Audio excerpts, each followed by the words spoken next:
Hello, it's me Gopu ചിന്തുവിലെ പുതിയൊരു വീഡിയോയിലേക്ക് എല്ലാവർക്കും സ്വാഗതം. ഇന്ന് ഏപ്രിൽ 24-ാം തീയതി ഞങ്ങളുടെ ദേവൂട്ടൻ്റെ രണ്ടാമത്തെ ചോറൂണാണ്. ആദ്യത്തെ ചോറൂണിൻ്റെ വീഡിയോ ഞങ്ങൾ യൂട്യൂബിൽ പോസ്റ്റ് ചെയ്തിട്ടുണ്ട്. കാണാത്തവരത് കാണുക. വെള്ളാനി ദേവി ക്ഷേത്രത്തിൽ വെച്ചിട്ടായിരുന്നു കൊടുത്തത്. ഇന്നത്തെ ചോറൂണെന്ന് പറഞ്ഞാൽ ചിന്തുചേട്ടൻ്റെ കുടുംബക്ഷേത്രമായ കുപ്പയ്ക്കൽ ഭഗവതി ക്ഷേത്രത്തിൽ വെച്ചിട്ടാണ്. ഞങ്ങളുടെ വീടിൻ്റെ തൊട്ട് താഴെ തന്നെയാണ് ക്ഷേത്രം. അപ്പോൾ എൻ്റെ ഈ ഒരു ലുക്കിൻ്റെ ഒരു ഗെറ്റ് റെഡി വിത്ത് മീയും ഞാൻ അപ്ലോഡ് ചെയ്തിട്ടുണ്ട്. ആ വീഡിയോയും കാണാത്തവർ തീർച്ചയായും കാണുക. അപ്പം രാവിലെ ഒരു 9 മണിയൊക്കെ ആയപ്പോഴത്തേക്കും ഞങ്ങളെല്ലാവരും അമ്പലത്തിലെത്തി. അപ്പോൾ കുഞ്ഞാവ ചെറിയൊരു പിണക്കമൊക്കെ ഉണ്ടായിരുന്നു കേട്ടോ. കാരണം രാവിലെ നേരത്തെ എണീച്ച് കുളിപ്പിച്ച് റെഡിയൊക്കെ ആയതിൻ്റെ ഒരു ഉറക്കക്ഷീണവും പിന്നെ ചൂടും ഒക്കെ ആയപ്പോഴത്തേക്കും അത്യാവശ്യം നല്ല പിണക്കത്തിലായിരുന്നു വാവ. അപ്പോഴത്തേക്കും അവിടെ എത്തി. ആദ്യം അവന് തീർത്ഥം കൊടുത്തു, പിന്നെ കുറിയൊക്കെ തൊട്ട് കൊടുത്തു. അത് കഴിഞ്ഞ് ആദ്യം പായസം ജസ്റ്റ് ഇങ്ങനെ നമ്മുടെ മോതിര വിരൽ കൊണ്ട് 3 പ്രാവശ്യം ചിന്തുചേട്ടൻ തൊട്ട് വായിൽ വെച്ച് കൊടുത്തു. അത് കഴിഞ്ഞ് ചോറ്, പിന്നെ കുറച്ച് എരിവ്, പുളി, ഉപ്പ് എല്ലാം കൂടെ ചേർത്തിട്ട് ഒരു ഇതും കൂടെ ചേർത്ത് ചോറ് കൊടുത്തു.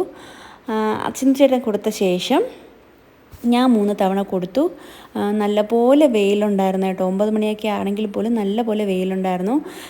പിന്നെ നമ്മൾ ചെറുതായിട്ടൊരു ഫോട്ടോഷൂട്ട് കൂടെ അറേഞ്ച് ചെയ്തിട്ടുണ്ടായിരുന്നു. ഫോട്ടോ എടുത്തു തന്നത് നമ്മുടെ ഫോക്കസ് വെഡ്ഡിങ് സ്റ്റുഡിയോ ആണ്, വെള്ളയമ്പലത്തുള്ള.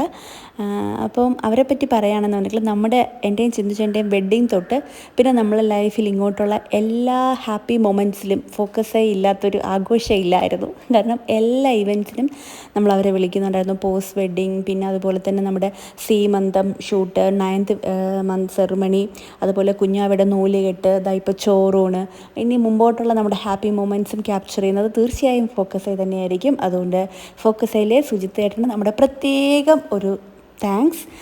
ചേട്ടൻ വയ്യാതിരുന്നിട്ട് കൂടി ചേട്ടൻ തന്നെ നേരിട്ട് വന്ന് നമുക്ക് ഫോട്ടോസൊക്കെ എടുത്തു തന്നു. അപ്പം ഞാനും ചേട്ടനും ചോറ് കൊടുത്ത ശേഷം വന്നിട്ടുള്ള ബന്ധുക്കളെല്ലാം കുഞ്ഞാവിടെ വായിലേക്ക് പായസം വെച്ച് കൊടുത്തു. വർക്കിംഗ് ഡേ ആയതുകൊണ്ട് എല്ലാവരും ഒന്നും വന്നിട്ടില്ലായിരുന്നു. പക്ഷെ വന്നവരെല്ലാം കുഞ്ഞാവയ്ക്ക് പ്രസാദം കൊടുത്തു. അപ്പോൾ ചോറ് കൊടുപ്പ് കഴിഞ്ഞിട്ട് അമ്പലത്തിൽ പൂജയുണ്ടായിരുന്നു. പൂജ കഴിഞ്ഞപ്പോഴത്തേക്കും കുഞ്ഞാവ കുറച്ച് വാശിയായി. അപ്പോഴത്തേക്കും ഞാൻ അവനെയും കൊണ്ട് വീട്ടിൽ പോയി ഒന്ന് ഫാനൊക്കെ കൊണ്ട് പാലൊക്കെ കുടിച്ച് കഴിഞ്ഞപ്പോഴത്തേക്കും അവൻ ഒന്ന് കൂളായി. പിന്നെ അവനെ വെച്ചിട്ട് എല്ലാവരും കൂടെ ഫോട്ടോ ഒക്കെ എടുത്തു. അപ്പോൾ അവനെ ഫോട്ടോയ്ക്ക് പോസ് ചെയ്യിപ്പിക്കാൻ വേണ്ടി ചേച്ചി അവനത് കളിപ്പിച്ചുകൊണ്ടിരിക്കുകയാണ് കേട്ടോ. അപ്പോൾ എല്ലാവരുമായിട്ടൊക്കെ ഇരുന്നിട്ടുള്ള ഫോട്ടോ കഴിഞ്ഞപ്പോഴത്തേക്കും അവൻ്റെ കുറച്ച് സിംഗിൾസ് എടുക്കാമെന്ന് വിചാരിച്ചു. അപ്പോൾ കമിഴ്ന്നൊക്കെ തുടങ്ങിയോണ്ട് കമഴ്ത്തി വെച്ചിട്ടുള്ള കുറച്ച് ഫോട്ടോസൊക്കെ എടുത്തു. ചിന്തുചേട്ടനും കൂടെ അവൻ്റെ ഫോട്ടോയ്ക്കൊക്കെ പോസ് ചെയ്യണം കേട്ടോ. അപ്പം ഫോട്ടോഷൂട്ടൊക്കെ കഴിഞ്ഞ് എല്ലാവരും ബ്രേക്ക്ഫാസ്റ്റൊക്കെ കഴിച്ച് ഹാപ്പി ആയിട്ട് എല്ലാവരും വീട്ടിലേക്ക് പോയി. അപ്പോൾ ഇത്രയേ ഉള്ളൂ വീഡിയോ ഇഷ്ടപ്പെട്ടാൽ ചാനൽ സബ്സ്ക്രൈബ് ചെയ്യുക.